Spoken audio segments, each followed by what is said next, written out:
자, 오늘은 엘리 제사장과 두 아들이라는 제목으로 하나님 말씀을 나누겠습니다. 오늘로 벌써 제사장 8명째를 다루게 될 것 같습니다. 엘리 제사장, 우리는 엘리 제사장이 있었던 시대를 알아야 합니다. 그 시대는 사사시대입니다. 여러분, 사사시대를 대표하는 대단히 중요한 구절이 있죠. 어떤 겁니까?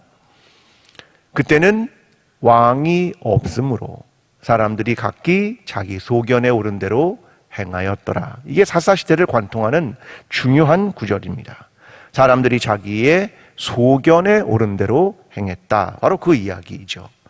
자, 이 이야기가 이제 핵심적인 사사시대를 관통하는 이야기인데, 사무엘상 전체의 그 사사시대에 대한 시대를 말하는 중요한 구절이 3장 1절에 등장합니다.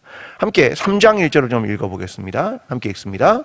아이 사무엘이 엘리 앞에서 여호와를 섬길 때에는 여호와의 말씀이 희귀하여 이상이 흔히 보이지 않았더라. 아멘.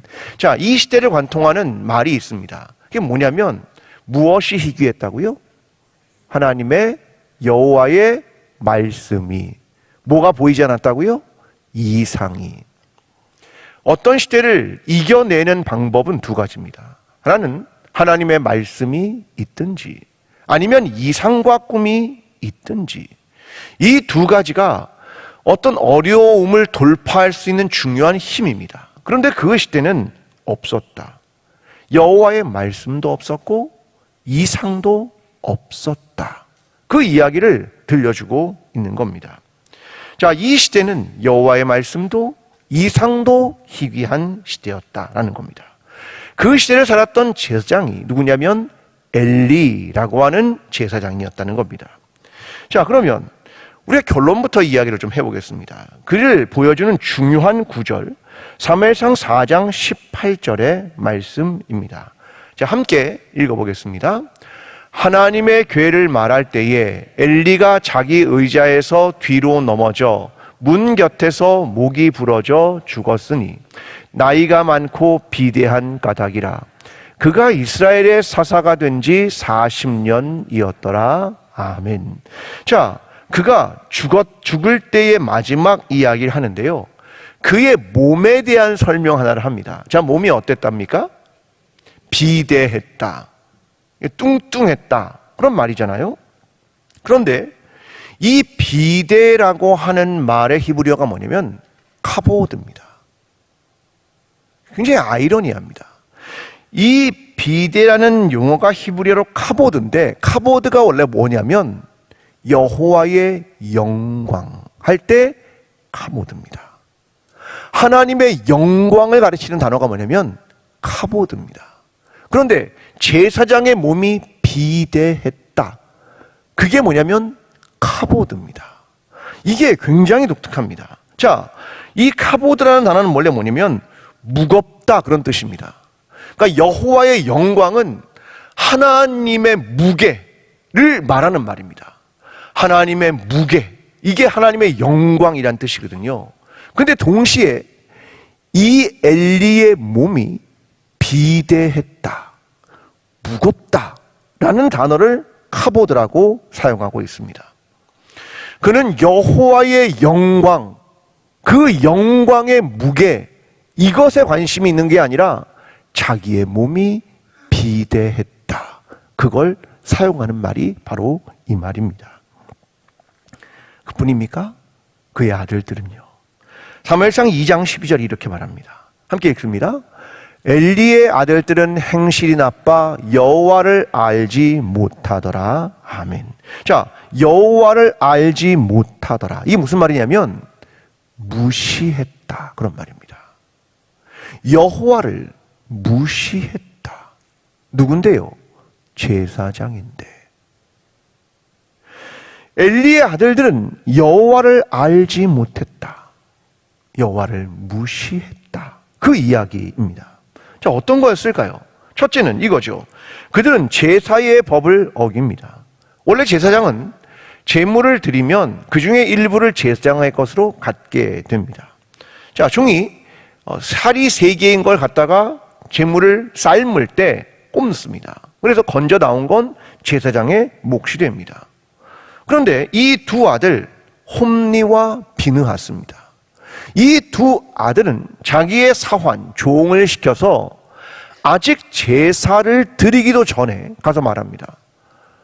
우리 제사장님이 말이야 고기를 원하셔. 원하는 부위가 아롱사태야. 그러면 아롱사태인데 오늘 구워 먹고 싶으시대. 그러니까 생고기로 가지고 와. 아직 제사를 드리기도 전입니다. 그러니까 그들이 말하죠. 제사를 드린 다음에 원하는 거라도 가져가라. 아니 그냥 생고기 가지고 와. 이렇게 가져갔다는 겁니다. 이 행동을 성경이 말하는 겁니다. 하나님을 무시했다. 그뿐입니까? 제사를 드리러 온 사람들, 그들을 무시한 행동은 아니었습니까? 여러분, 이 홈니와 비느하스, 이 제사장들이 가지고 있는 게 뭡니까? 탐욕입니다. 그들이 원하는 탐욕의 자리인데 무엇을 통해 탐욕을 얻고 있습니까? 제사장의 자리를 통해, 제사장 자기의 위치를 통해 탐욕을 채우고 있는 겁니다. 그래서 말하는 단어가 비대하다. 그렇게 성경이 말하고 있는 겁니다.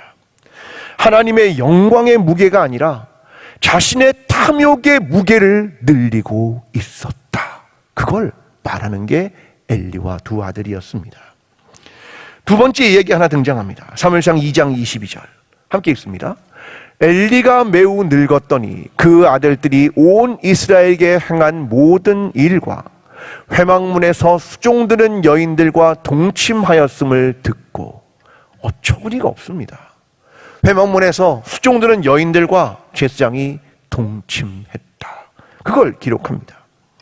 엘리의 두 아들들은 하나님을 멸시하고 하나님의 재물을 도둑질하고 성전의 여인들과 동침하고 하나님의 이름을 가장하여 자기가 제사장이라는 걸 가장하여 자기의 탐욕을 채우고 거기에 있는 여인들과 동침했다. 신앙이 무엇입니까? 신앙이 자기의 탐욕을 채우는 것입니까? 어떤 목회자들과 어떤 성도들은 이것을 통해 자기의 재물을 채우고 자기의 이름과 자기의 명성을 얻으려 하고 자기의 명예를 얻으려 합니다. 그렇다면 엘리와 두 아들과 무엇이 다른가? 신앙이란 좁은 문으로 들어가는 거 아닙니까? 신앙이란 십자가를 지는 길을 걷는 것 아닙니까? 신앙이란 자기 비움과 자기 내려놓음 아닙니까? 그런데 거꾸로 가는 길을 가고 있습니다. 제사장들이 여호와의 이름으로. 그 결과에 대해 성경은 한 전쟁을 설명합니다. 블레셋과의 전쟁이었습니다. 이스라엘은 이 전쟁에서 패하게 됩니다. 그러자 제사장들이 하나님의 뜻을 물어보지도 않고 기계적으로 언약궤를 사용하기 시작합니다. 자기의 승리를 위한 물건처럼 말입니다. 사무엘상 4장 3절과 4절에 이렇게 말합니다. 여호와의 언약궤를 실로에서 우리에게로 가져다가 우리 중에 있게 하여 그것으로 우리를 우리 원수의 손에서 구원하게 하자 하니, 이에 백성이 실로의 사람을 보내어 그룹 사이에 계신 만군의 여호와의 언약궤를 거기 가져왔고, 엘리의 두 아들 홈니와 비느하스는 하나님의 언약궤와 함께 거기 있었더라. 여기서 되게 눈여겨볼 게 있습니다. 자, 언약궤를, 여호와의 언약궤를 거기서 가져왔고 언약궤가 함께 있었더라, 이렇게 표현합니다. 자, 그러니까 언약궤를 가지고 왔고 언약궤가 거기에 함께 있었다. 성경은 사실 이런 표현들을 잘 안 쓰죠. 어떤 표현을 쓰냐면 이런 표현을 씁니다. 여호와께서 거기에 함께 계셨더라, 이렇게 표현합니다. 그런데 여기의 표현은 여호와가 함께 계신 게 아니라 여호와의 언약궤를 가지고 왔고 언약궤가 그 옆에 있었다. 쉽게 말하면 하나의 물건이 왔고 그 물건이 우리의 옆에 있었다. 하나님이 거기에 계신가? 이 문제가 아니라 그냥 언약궤를 기계적으로 가지고 왔다. 왜?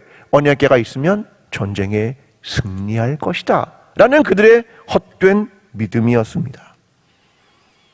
언약궤를 하나의 물건처럼, 승리를 위한 도구처럼 여기는 겁니다. 자기의 탐욕을 위한 도구로 하나님의 이름과 자기의 역할을 써먹더니 이제는 여호와의 언약궤를 도구로 만들었다. 이게 홈리와 비느하스, 엘리 제사장이었다는 말입니다. 결국 이 전쟁에서 패합니다. 언약궤를 뺏기죠. 그리고 두 아들은 전장에서 죽습니다. 이 소식을 아버지 엘리 제사장과 며느리가 듣게 됩니다. 결국 어떻게 되냐면 엘리 제사장은 몸이 비대해서 의자에 떨어져서 목이 꺾여 죽게 되고, 비느하스의 아내가 임신 중이었는데 이 소식을 듣고 해산을 하며 하는 이야기가 있습니다. 사무엘상 4장 21절과 22절입니다. 함께 읽습니다. 이르기를 영광이 이스라엘에서 떠났다 하고 아이 이름을 이가봇이라 하였으니 하나님의 궤가 빼앗겼고 그의 시아버지와 남편이 죽었기 때문이며, 또 이르기를 여호와의 궤를 빼앗겼으므로 영광이 이스라엘에서 떠났다 하였더라. 아멘. 자, 이 여인이 여호와의 궤를 빼앗긴 것과 남편의 죽음을 듣고 나서 아이의 이름을 뭐라고 줬습니까? 이가봇. 이가봇. 이게 무슨 말이냐면 여호와의 영광이 떠났다. 여호와의 영광이 어디 있느냐? 이게 이가봇이라는 뜻입니다. 여러분, 여기 계신 어머니 여러분 만약에 자녀의 이름을 짓는다면 어떤 이름을 짓겠습니까? 희망찬 이름을 짓겠습니까? 절망의 이름을 짓겠습니까? 희망찬 얘기를 짓겠죠. 그래서 태명, 소망이 뭐 이러잖아요. 그런데 아이를 낳자마자 아이의 이름을 이렇게 짓습니다. 영광이 떠났다. 이가봇. 그 애의 이름이 이가봇입니다. 희망 없음, 절망 아닙니까? 여러분, 희망은 존재한다고 있는 게 아닙니다.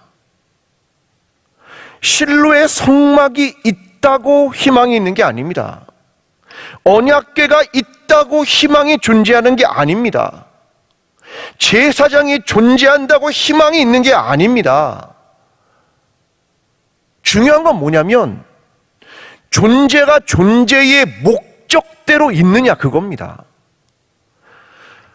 성막이 성막 본래의 목적대로 하나님의 영광이 거기에 머무느냐, 제사장이 하나님과 교통하고 하나님의 뜻을 분별해 가느냐, 여기에 희망이 있는 거죠. 그가 거기에 있다고 희망이 있습니까? 아닙니다. 죄라는 뜻이 있습니다. 죄는 헬라어로 하마르티아입니다. 하마르티아는 뭐냐면 관역이 있는데 관역에서 빗나갔다. 이게 죄입니다. 원래의 목적을 상실했다. 이게 죄다. 이렇게 말하는 겁니다. 그러니까 중요한 건 뭐냐면 목적대로 너가 그 역할을 하고 있느냐, 그걸 말하는 거겠죠. 가정에서 아버지나 어머니가 존재하면 가정이 평화롭고 좋은 겁니까? 아니죠. 아버지나 어머니가 자기의 역할과 의미가 되고 지지해주고 격려해주고 훈육하고 있느냐, 그래야 좋은 가정이 되는 거 아닙니까? 교회에서는 다릅니까? 교회의 직분자들이 존재하느냐가 아니라 교회의 직분자들이 그 역할과 그 돌봄과 그 섬김을 하고 있느냐, 그거죠. 존재가 희망은 아닙니다. 존재가 합당한 삶과 역할을 하고 있느냐, 이게 희망을 만든다는 말입니다. 사랑하는 성도 여러분, 하나님은 저와 여러분을 부르셨습니다. 우리는 그 존재의 목적대로 행하고 있습니까? 하나님께서 우리를 그리스도인으로 부르시고 직분자로 부르신 그 역할을 하고 있는 겁니까? 하나님이 저와 여러분을 제사장으로 부르신 그 일들을 하고 있는 겁니까?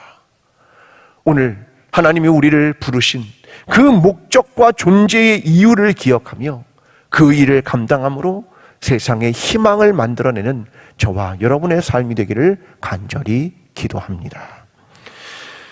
이 시대의 희망을 보여주는 중요한 구절 하나가 등장합니다. 사무엘상 3장 3절입니다. 함께 읽습니다.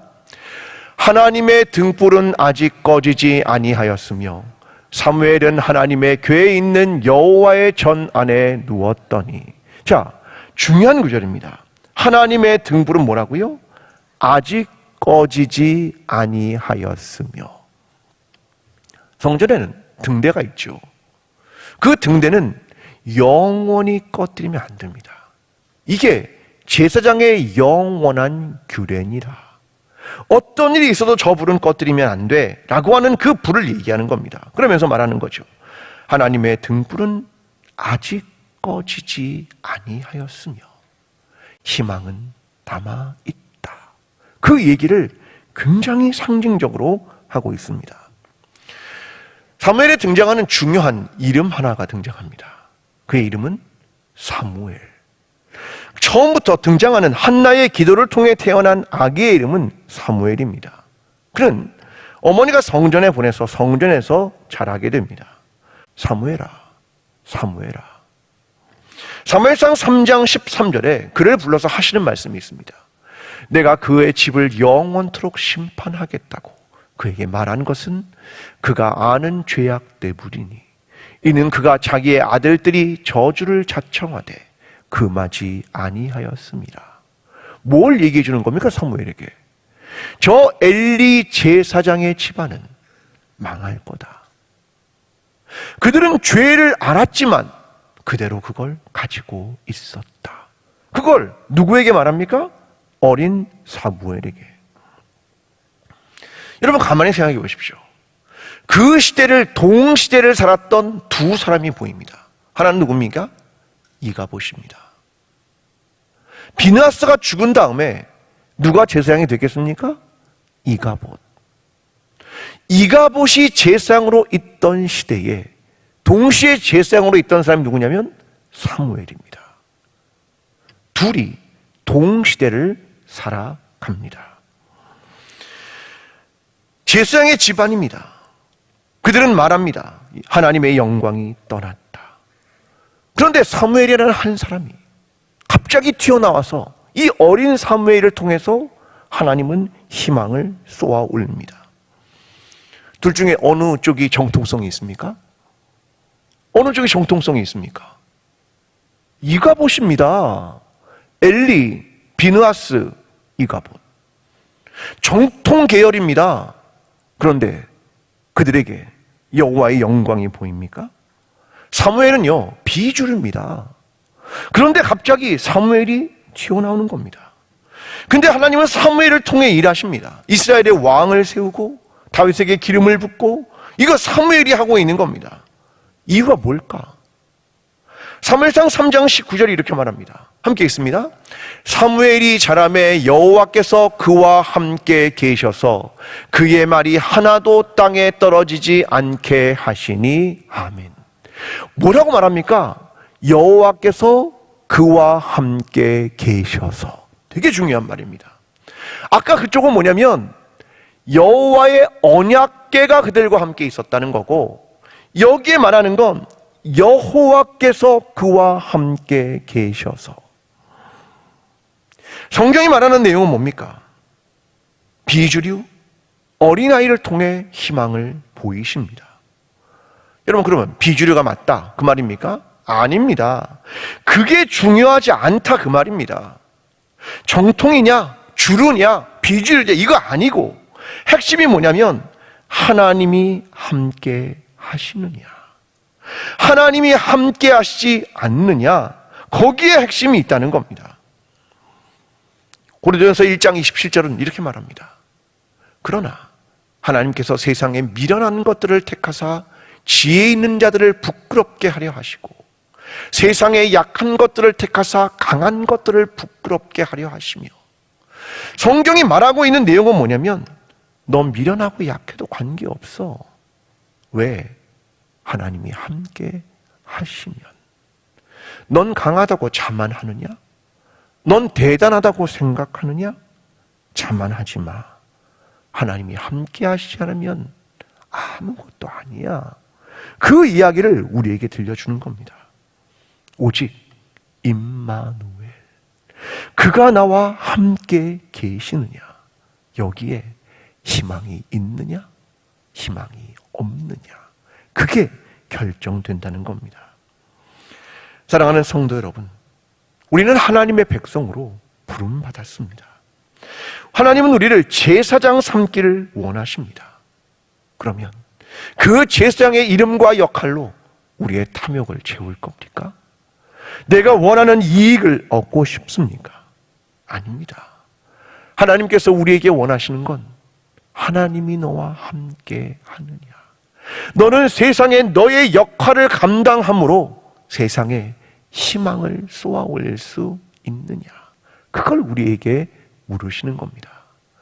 제사장으로 부름받은 저와 여러분의 삶이 오늘 우리에게 맡겨진 이 책무를 감당하며 제사장의 핵심적인 행무인 하나님의 영광이 함께하는, 그것을 위하여 우리가 함께 귀한 사역을 감당하며 거룩한 하나님의 제사장으로 세워지는 저와 여러분이 되기를 간절히 축원합니다.